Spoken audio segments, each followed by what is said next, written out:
Okay, questions or comments? We'll first do the midterm exam, and then for the next one, we'll do, if you want to ask any questions about, say, papers or life in general, although I don't have any answers on that. So go ahead. What's your question?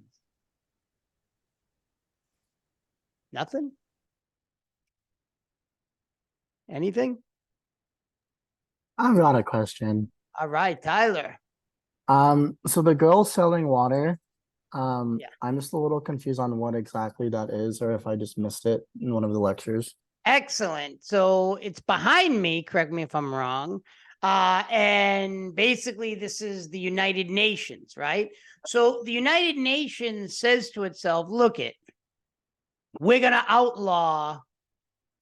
Well, no, you can't outlaw, obviously, but we're gonna make it illegal or try our best to for child labor. And then they realize, wow, that's like really a bad idea because then more people are going to be in poverty. So they say, we're not going to outlaw it. We're going to regulate it. And that's one of the goals. It's like, it's kind of like this learning because the world is so diverse, right? You think, oh, I want to impose like what they do in the United States or say Spain, but then they realize, oh, we can't do that. And that's it. And I took that picture. She used to hang out where I used to cross. So it's kind of a lamentable situation, but at the same time, it shows the reality of the world as well. Good question to begin with. What else? What else? Anything? Nothing? They pay me the same. So. Oh, yeah. Can you hear me? I can hear you, Dave. Thanks for coming out. Sounds good. How you doing, Professor Ripley? Good, I guess. So, WTOs, who uses them the most? That, Or WTO? that's an interesting question because I do two things. First, it does open space to allow countries, smaller countries, to take bigger countries to court. When it was created, it was thought, this is going to be kind of, for the bigger countries, but the smaller countries have used it quite efficiently to show the hypocrisy of the bigger countries like the United States and Europe, subsidize so much. We subsidize corn, sugar, etc. And they take it to the WTO, the smaller countries. One of the problems with the WTO, it does seem to privilege, and this can be, debatable, but since I'm the professor, this will be on the trade over environment. So when you start looking at it, I don't know if you know Maná, like the musical group from Mexico, but like they have a song. Oh, I should put that on the midterm exam. Extra credit point, like that dedicates the to the dolphins who are being killed by the tuna. But like the World Trade Bank doesn't care. The World Trade Organization doesn't care because all it cares about is trade and business. A lot of the times, a lot of these international trade agreements will marginalize the role of the environment over trade. So it's kind of good because it opens space for these developing countries to take smaller, bigger countries to court. But at the same time, it is questionable some of these environmental damages that can cause, like, everything from turtle eggs and other things like, oh, you have to sell your turtle eggs because the WTO said so, but they're out of season. I witnessed this, and like, the turtles, they don't go extinct, but they deplete. So like, and then you have a lot of fishing. I'm focusing more on the fishing stuff because like tilapia, a lot of people don't know. A lot of people here might eat tilapia. They want international trade of tilapia, but at the same time, a lot of people don't know, but tilapia is a predatory fish that eats other fish and food, and it's been kind of a little sketchy on that end. Point is, smaller countries use it to their benefit often, but at the same time, it privileges environment trade over the environment. Cool. So that's kind of a good and bad about it. So a question, sorry, I didn't mean to cut you off. So a question would be like, what's the positive, negative effects? what's it do? Well, it privileges smaller countries, but at the same time, and that's what I think the shrimp turtle thing does to a certain degree. So that kind of is, the answer, Right, right. And you mentioned courts and stuff. Is it when you do all these organizations have their own courts, or is it all through the It depends. ISC, That's ICC? not on the test, so I don't want to get into that. But that's an awesome Yeah, question. Yeah, because I didn't even know earlier. Well, I learned about a year ago that they have the Law of the Sea court in Hamburg, Germany. Like I didn't know that. Did you know that? It's like so. They do have different courts, a lot of different courts and stuff like that. So it's kind of interesting. What else? What else? Anything else? Yeah, I had a question, sir. Yes, sir. So when we're talking about the role of space and we talk about how the WTO and like the ICC, they create space for smaller countries to voice their opinions, does that have any like, utility or any function, or is it more of a symbolic thing so that they can have their side of history on the record Right. for I didn't say people the to read? I didn't say the ICC. I said the ICJ, the International Court of Justice. That's important, and that's on there. So these allow countries space to kind of write a history. So a good example is the Nicaragua versus the United States. We have an ambassador that comes in because Arizona is a more conservative state and says Ronald Reagan, supported human rights. But this this court case says the exact opposite. So it allowed the Nicaraguan government during the 1980s to kind of write a certain idea of what's going on instead of just the U.S. saying, "Oh, we're just fighting communism," which wasn't necessarily true. There was actually, and if you read the supplemental reading on it, they were supporting paramilitary groups, the mining of the ports, etc. So in that case, it was kind of positive. So I'll put that on there. Make sure how the Nicaraguan court case in the 1980s of the United States kind of against the United States kind of opened that space. And the also thing is that UNASUR, a regional organization, kind of opened up space for a broad range of different conflict resolution policies, particularly between Venezuela and Colombia, and also using Cuba. This isn't UNASUR, but another idea of space is when Colombia, under a very conservative president, Santos, went to the peace talks, he used Cuba quite astutely in order to open space for conflict resolutions to end the longest civil war in Latin American history. So that's pretty interesting. The International Criminal Court, since you brought it up, that's a problem because powerful countries won't be part of the court, like Russia, the United States, etc. So it's kind of funny because they said, we're going to take Putin to the ICC, but it doesn't even subscribe to the ICC. So that's problematic with the International Criminal Court. And that's why I think the International Criminal Court can be good, but it's really just for smaller countries, which can, the bigger countries say we can do anything we want. So that becomes problematic. Good questions. What else? What else? Hi, I have a question, but I wasn't sure covered yet. You sent out a keyword list and you talked about the disenchanted approach. So I was wondering if you could go over that again, just a little for clarification. I prefer and so did the book. It was supplemental reading. I don't use the book because it got a little dated and it was expensive. So I'm like, no, you don't want to buy that one. Although we begin the big book, which I actually have right here. So you're going to have to use this one. This is the one I got. Ooh, very big. Oh, you can't, you see through it, but it looks big. The disjointed approach, which if you read the supplemental literature or listen to the lecture, and I'm sure you do, is that it's don't be too enchanted with these organizations because you'll get disappointed. It's like a marriage, right? You don't want to get too excited because then your expectations become too big. A more disenchanted approach is take the good, but you're going to have to accept a lot of bad. The United Nations, for example, helped, someone asked this in the community forum, helped Colombia collect all the weapons after its civil war. So like no other institution could do that. right? So the United Nations played a positive role there.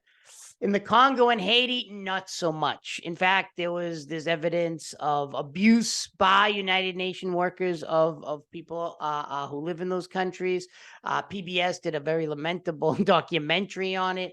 I used to show it, but people were freaking out, so I stopped showing it. So the United Nations, the Security Council, obviously is a big problem with the United Nations. It's dominated by the winners of World War II, although I don't know why France is there. I don't think it won. But regardless, Brazil, India, all these other countries that are saying, look, we're powerful democracies, are marginalized from the Security Council as permanent members. Now Brazil's on it, but not as a permanent member. So the disenchanted approach is approach I would favor, because it's like, accept the good and challenge the bad. One question on there is, obviously it goes without saying, the United Nations failed miserably in Rwanda to stop the genocide. So what the goal of this first part of the class is kind of introduce ourselves or reintroduce ourselves and talk about these institutions. But I think the disenchanted idea is good, because it's like, don't be too focus on the good, but there's also a lot of bad with these institutions, as the Rwanda genocide shows. And also there's a really good movie, if you ever get the chance. It's called, I always say The Notebook, but it's The Whistleblower. The Notebook's like kind of a thing about, two people who fall in love in Alzheimer's. The Whistleblower talks about how United Nations workers and others were actually exploiting women in Bosnia Herzegovina. So it's a movie, but it's very good. So I like these institutions, but at the same time, there's a lot of questions that are like, where did they fail? And that's kind of the disenchanted approach. Can we make them better? Is another idea. Good question. Thank you. What else? So there's a lot of questions, like, despite problems with the WTO, one positive point is this, right? So obviously it's like we've been talking about, smaller states can take bigger states to court. But on the other hand, the WTO has a big problem. It especially younger kids like you really believe in the environment, climate change, etc. The WTO privileges trade over environmental degradation. And that's a big problem. So that's both of those are on there, like the good and the bad of the WTO. And then what's the problem with the ICC, the International Court, Criminal Court? That is a court that takes, war criminals to court. But the problem is it focuses on the former Yugoslavia, Africa, Charles Taylor, etc., but not on the bigger countries. Like Putin is never going to go to the ICC, even if you think he should or shouldn't. What else? Good question. I have a question. All right. So I see the World Bank on here. I don't see IMF on the key words, and we talked about that a lot throughout the discussion boards. So is that going to be on the yeah, that's a good question. There's always this idea, like how much I can put on it. The World Bank was the biggest supporter. It could say like the World Bank and IMF of the privatization of water in Bolivia. That created a terrible backlash. So I think I more put like, the World Bank or international organizations like the World Bank and IMF, play an important role. But then there's a backlash from, in certain situations like the privatization of water in Bolivia. And I'm glad you brought that up, because to expand on that, they actually made it illegal to collect rainwater. So that created a huge backlash. It was Bechtel, I want to say, for the private organization. Yeah, it was. That, created such a backlash against the World Bank and the IMF. Okay, because I didn't know if we needed to differentiate. I mean, because the IMF, they're the ones who create like all the austerity measures and all that. They're just like the far more strict, the lender of last resorts, right? Yeah, okay. Exactly. And that's a great point. And I'm glad you brought it up, because you're right. Like they kind of work in cahoots. What I noticed when I lived abroad was that the World Bank will basically say, oh, we'll give you this loan, or not a loan, but like a loan for reconstruction. It was basically the reconstruction bank to let's say, for example, a country needed a bridge to get from an Or island. infrastructure. Platinos. Okay. Right, more infrastructure oriented stuff. And then the IMF says, well, in order to get that, you need to do this. So that's a great point. I'm so glad you brought it up. Yeah, that's great. But there is no like, what's the difference between the World Bank and IMF or something like that? It's more Okay. how does their role create that backlash? Okay, thank you. What else? So you're seeing that it's like a lot of like, oh, what's the good and bad here? And that's the kind of approach I I like, because it's not that they're all good and they're all bad. The regional, like the UNISOR was good because it opened space for certain policies that wouldn't be considered. The European coal and steel community is on there. That's all about the same thing we talked about. The main reason was integrating coal and steel, because those were the war machines at the time. And it became very, very successful. Well, the EU, despite Brexit, has been a pretty successful, in my opinion, international organization. And the United Nations, very positive on collecting weapons during after the Colombian Civil War. Sorry. So, like, ontologically speaking, you know, how these work, it was very, very successful. And don't forget compliance, sovereignty, and enforcement, because that's the extent to which these international organizations can affect policy to begin with. So that's like something to begin with, like, because sovereignty, compliance, and enforcement are very difficult in the international system. I didn't go over it because, you know, this is a higher level course, but when you look at anarchy, the idea of anarchy is there is no international organization that can really have an effect. That's what the realists say, because there is no 911, there is no police. So it doesn't really have an effect. But I don't completely agree with that, because a lot of these smaller countries do listen to these international organizations, a la the case I've been talking about, Argentina and Ghana, where Ghana let go of a military ship from Argentina because the law of the sea said, the court in Hamburg, Germany, said that you cannot hold a military ship of any country, that's against international law. So that's important. And the other thing is the Central American Court of Justice really showed that countries will, to a certain degree, not completely, surrender their sovereignty if they think it's in their self-interest to create peace. So that whole Central American article, you don't have to read it all, but watch the video, you know, demonstrated that these regional courts can work and that these smaller countries can have a positive effect on international system, particularly international law and organizations, which no one really knows about. That's why I wrote the article and talk about it, because people don't know about that. Good point. So what else? What else do we got here? So, you mentioned the Central American Court of Justice, working with its strengths, meaning like being that it helps the smaller countries. So, what were the weaknesses then? The weakness was it depended too much on the United States, and then when it ruled against the United States was a guarantor and said we're not going to do it. But we're not going to renew it.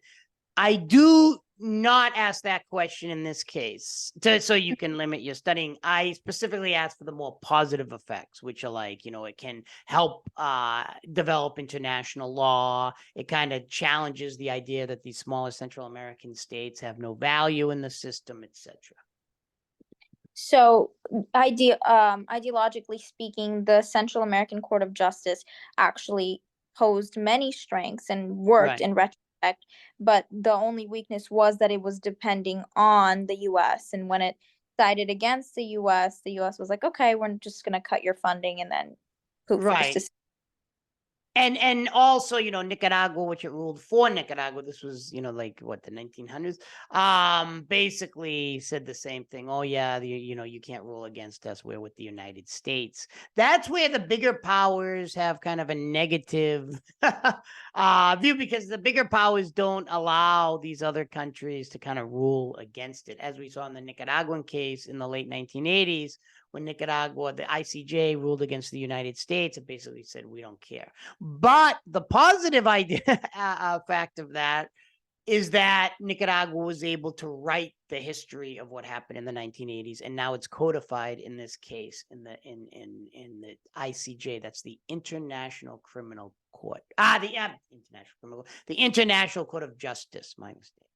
So that's the ICJ. The ICJ, just to differentiate here, just in case there's confusion, the ICJ is states take states to court.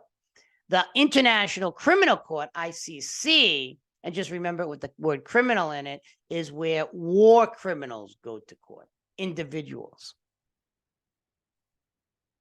Good questions. What else? What else? I have a question Yes. that leads off of what we were just talking about. So just for myself, I wanted to know the CACJ. So do you think the United States was funding them just because of their own self-interest and, you know, wanting to like build the canals over there and things like that? I mean, that's how does that even happen?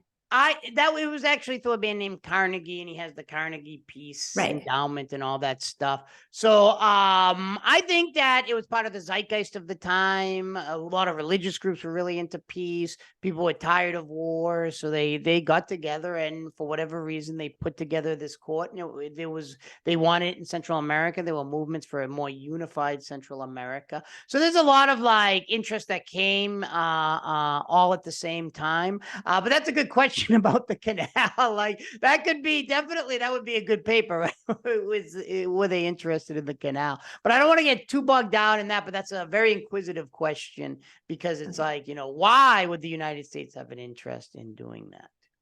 Okay. Good. What else do we got here? Oh, we have the Nihera question. That video, and I did it in another class, I want to stress, was about how I don't think, and you can debate me on this, a great debate, countries are that interested in democracy. When that coup happened, we were really like, oh no, we have drone bases. But now that we've kind of carried up with the coup, you know, the coup people, whatever you want to call them, the people who overthrew it, a coup is a coup d'etat, that's an overthrow of the government. We're more, we feel better. I don't think countries care too much about democracy, and that was the point of seeing President Obama with the most brutal dictator of Africa. I didn't know if anyone had ever had the chance to see that small documentary. It's from 60 Minutes, Australia. But this guy is a nut. Yeah, right. Yeah, Theodoro. He's been there since 1979. That's before like even we were born. I can say we finally. You know, I mean, this guy killed his uncle, and then there's Obama, and then I also have a picture of Condoleezza Rice to show I'm not biased, Republican or Democrat.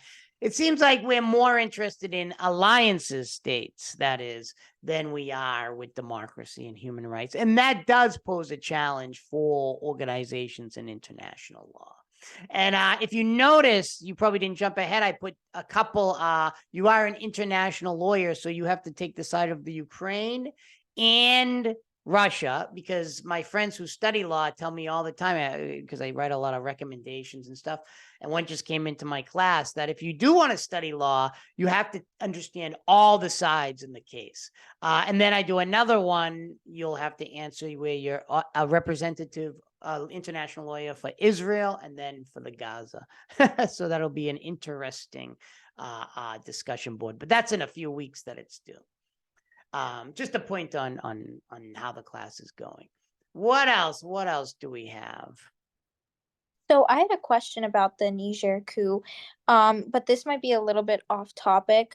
Why doesn't the UN and all these organizations that are so-called based on like helping civil society, why not stepping in to Niger and helping out, even when the US is directly partnering with them? Like, even if that's the case, why can't they help out the people there? You know, there were threats, there were movements by other African countries, we're going to go in. It's very difficult to go into another country. We've seen in Libya, even getting rid of Gaddafi, Libya's a total mess. Iraq, Afghanistan, Ukraine, obviously, and now Israel getting bogged down in Gaza. I think the states, to be honest with you, and the United Nations, etc., said we just can't. It's like we don't know what to do.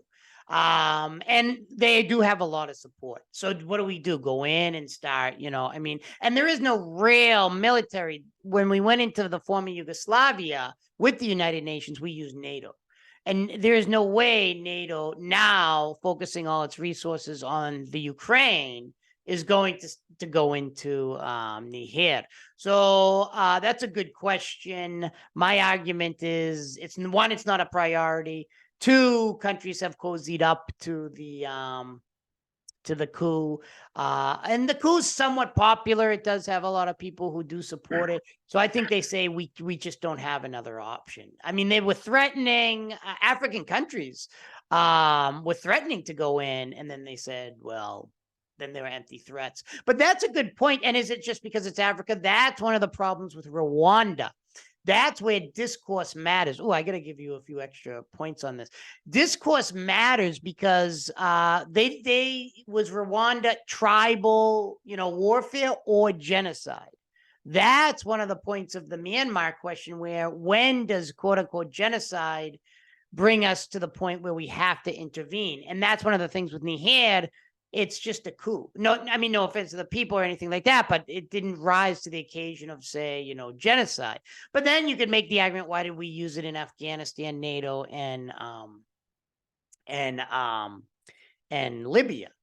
I'm focusing more on NATO because the United Nations can't really invade anyone. So where's the line? Where do they draw the line, and how do they define something as a genocide? Right. That is the failure. There's a really good documentary, again, I used to show them, people were freaking out, where the head of the United Nations in Rwanda, who is French Canadian, his name's slipping my mind, actually became an alcoholic after, and he was like found sleeping in like Toronto and different places. The United Nations totally failed, and that's one of the problems with the United Nations. It's like, when does it work? When doesn't it? And I don't know that line. And that is like, why do we go? A good question would be, is there racism involved? So like, why did we go into the former Yugoslavia with NATO and the United Nations? Because of quote unquote genocide. But why did we fail in Rwanda with the same president, Bill Clinton? Like, why is Yugoslavia more important? I would say there's a European bias where, like with Africa, we're more like, oh, that's just Africa. And I don't think that way. I'm just saying, lamentably, that's what it is. But, oh, that's Europe. We have to stop the European genocide.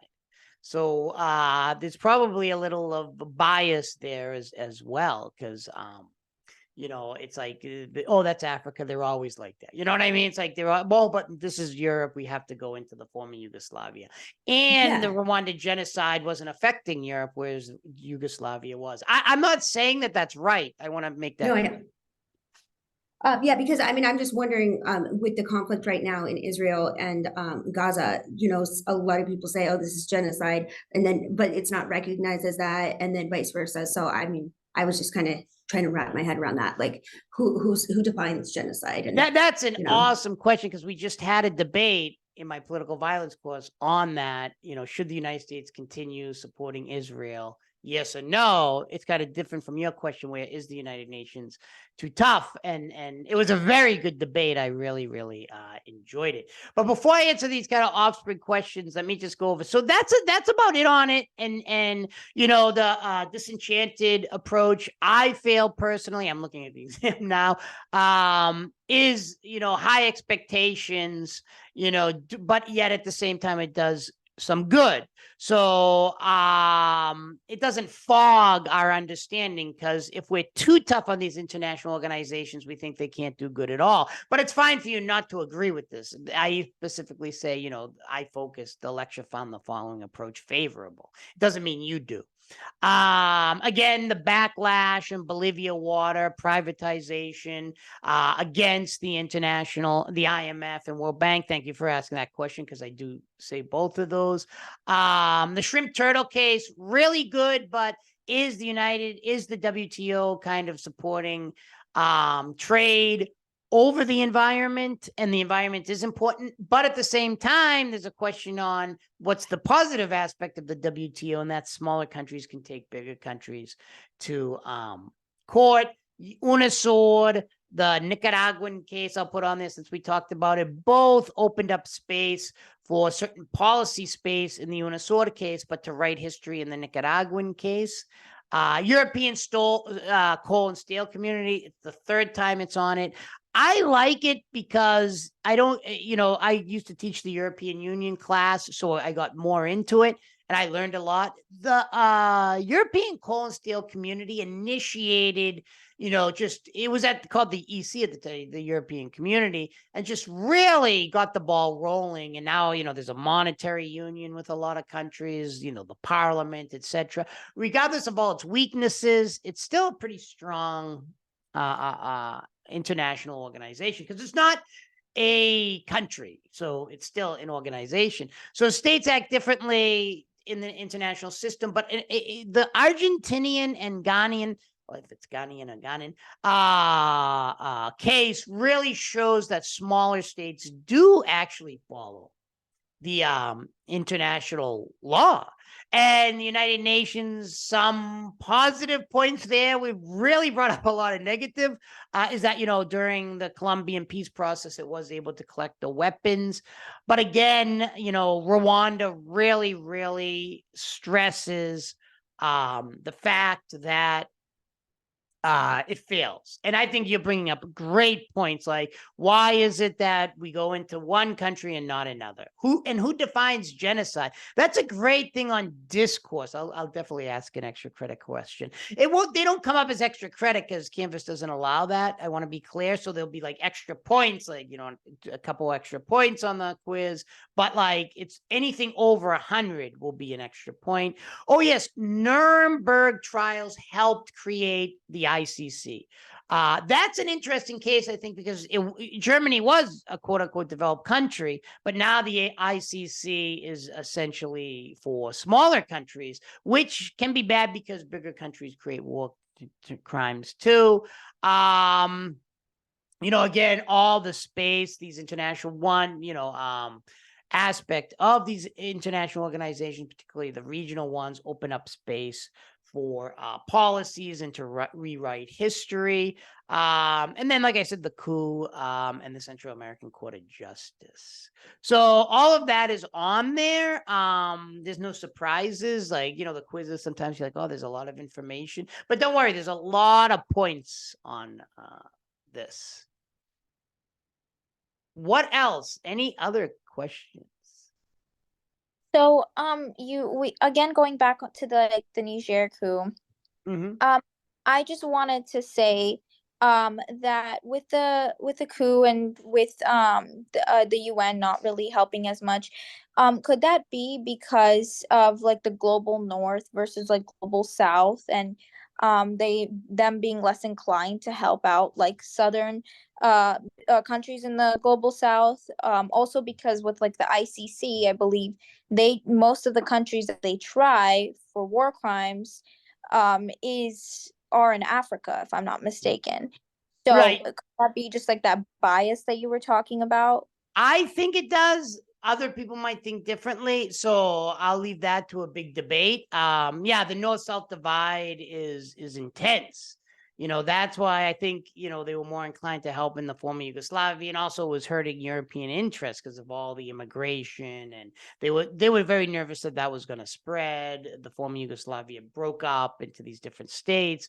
So, I definitely think that, that what you're saying is true, but you might get a debate from someone else. Good points.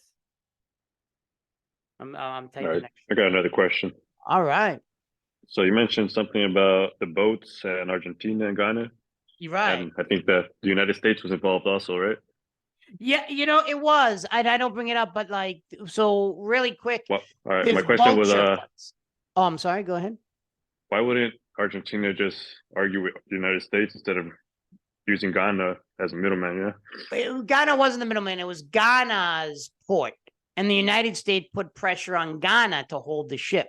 But it wasn't really the United States. The United States would be the third party, because Ghana said, okay, they put their ship here. What happens is they have vulture funds, that is buitres, these kind of international hedge funds that buy up debt, and then they put pressure on these smaller countries to pay it off. Now, what you think of that is independent from the quick case itself. So Argentina was like, we aren't paying this off. It was done under, sketchy circumstances, etc.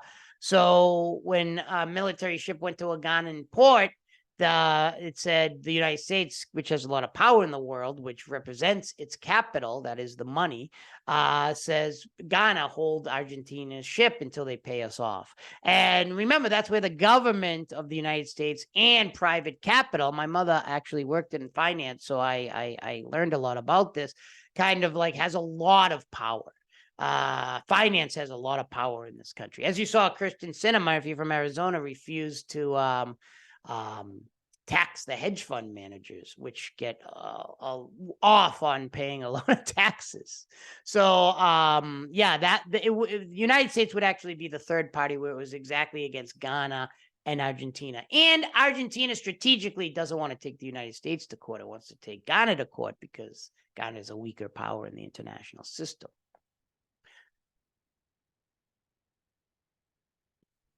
So that's why the bigger states don't really listen to these IGOs, right? They got more capital than everything. My argument is Russia isn't going to listen to any ICJ. It's not just the United States. It's like, why would Russia do it? But when you start reading the book, when you get into a lot of these smaller court cases, so maybe I'm being too tough, there are some interesting cases. Like in the first week or the second week of the book, we do like a court case that's kind of interesting. I want to say it's Portugal, and Portugal and India, and it's a pretty interesting court case. So I wouldn't say, maybe I'm being too hard, that it 100% doesn't listen to, but with the big decisions, it won't. Maybe because of capital, right? Well, it's Capital powerful. power. The United States, Russia, those are powerful countries. Who's going to take Putin? Who's going to invade Russia and take Putin to court? So, if you think he should go to court. What else? Good questions about these. And you got to take Russia's side in one of the discussion boards, because you have to take both Ukraine and Russia's side. So you see what arguments would they draw upon in this war? Like, this is a legal war because, quote. Any other questions? Any other questions outside the exam? I have another one. Okay. Sorry. So let me ask you about the United Nations again. So do you think that they at times tell me how you think it works out with being like either proactive or reactive? Do they sometimes wait to enter somewhere until they get kind of a consensus of like, and do they change decisions based on like a consensus of like people around the world, like how their view? It's like conflict wherever they complex. enter. And if you have something to do, you have kids or whatever, you're welcome to leave, because obviously we did the midterm. But if you have a question on the final exam or the debates or something, you can do it. And I might as well let it record in case people want to listen a little longer. It depends. Like, we were able to not invade, but push North Korea back in the North Korean War against South Korea, because Soviet Union was protesting the Security Council, so no one blocked it. I would say the United Nations, like everything else, is too rescue-oriented opposed to preventative. Well, that's what I think people as human beings are. We wait until something grows terrible, like the homeless problem. And I live in Tempe. I don't know where you people live, but the homeless problem is getting out of control. It's not going to be until they group up and like break into a house or kill someone or do something really bad, and then it'll be more punitive, opposed to addressing this issue right now. I find people to be way too rescue oriented, waiting till the last minute until something's really bad. It's like those people who quit smoking when they have cancer, right? I mean, it's like, this is what we are too much. Haiti, I mean, was a disaster for a long time. People ignored it. And then boom, look at it. It's run by gangs. So yeah, this is pretty bad. I even brought that up to someone in my class came in and he does like that Eastern Europe studies. And I said, didn't we ignore completely the international community? Putin's just brutal attack on Chechnya, right? We didn't even care. It's like, so now it's like, wow, I can't believe he's, in the Ukraine. So regardless of what you think of the war and whatnot, but I mean, he was pretty brutal. The country was pretty brutal in Chechnya, those 3 wars in the late 90s. Good question. Anything else? And when there is a conflict, ahead. when there's a conflict, does the UN go in to both sides and give assistance? Or I mean, if there's any Serbians here, they'll say no because we completely we have a big Serbian population in Arizona. My argument is they do take a side, but it depends on the conflict. In the former Yugoslavia, they completely took the side, which I somewhat agree with the Muslims, who they said the Serbs were putting in camps and causing genocide. So Slobodan Milosevic and others. In fact, we see a video on They took both sides on What a boy. Israel and Gaza too, right? Yeah, I did take it aside. Yeah. Well, yeah, it's interesting. that's what I'm thinking about. I mean, that's what I'm wondering. The United Nations, the guy from Spain, his name's is really now criticizing Israel for the thing. That's why I'm going to wait for the debate. I haven't seen the debates. I graded the. Okay, so the question on the debates are, when are the rebuttals due? Are they just due on the same date as the? That's a good question. It's very difficult to say an exact date, so I say please get it up when you can. But says something like 3 days after your debate, right? Yeah, after the person puts it up, because you can do a rebuttal against anyone. So, like, let's say, for example, you did a debate on the Ukraine and Russia, you can actually debate someone on the Israel United Nations debate. Because I believe it's still, because I created those debates before what happened recently, and it is the United Nations is too hard on Israel, yes or no. I don't think someone has done that debate yet. I'm not sure, but that's the thing. It's like, I'll wait for the debates on that, whether the United Nations. But don't you see the countries are getting into different camps? Because some countries are like Bolivia cut relations with Israel, whereas obviously the United States and other countries are pro. I mean, Joe Biden pro. Well, Bolivia's west, Brazil's west. So, all right. Ireland's very pro-Palestine as well. Is it really? Thanks for telling me that. I don't know. Yeah, Ireland, because of like their issues with England and the IRA and stuff, they really feel the struggle that Palestine feels of being occupied. So Ireland has really shown a lot of support recently. That's interesting. I did not know that. I'm so glad you brought that up. Now I'll have to find something on that. That's interesting. Yeah, I think it's funny how like a country like Ireland, or Portugal, something like, we don't focus on as much as the bigger countries. Right. I think Ireland actually was one of the only ones, like when the EU had like a conference about sending support, Ireland was the only one who opposed sending support to Israel. Wow, that's interesting. I didn't know. That would be great. I don't teach the European Union class anymore, but I'll have to check that out. I did have, I guess, just a little bit of discussion about how maybe NATO fits into everything, and how, like, curious if. Well, I'll stop recording it because it seems like, unless anyone has a midterm question. No? Okay, I don't mind staying for a little bit to ask in pretty interesting.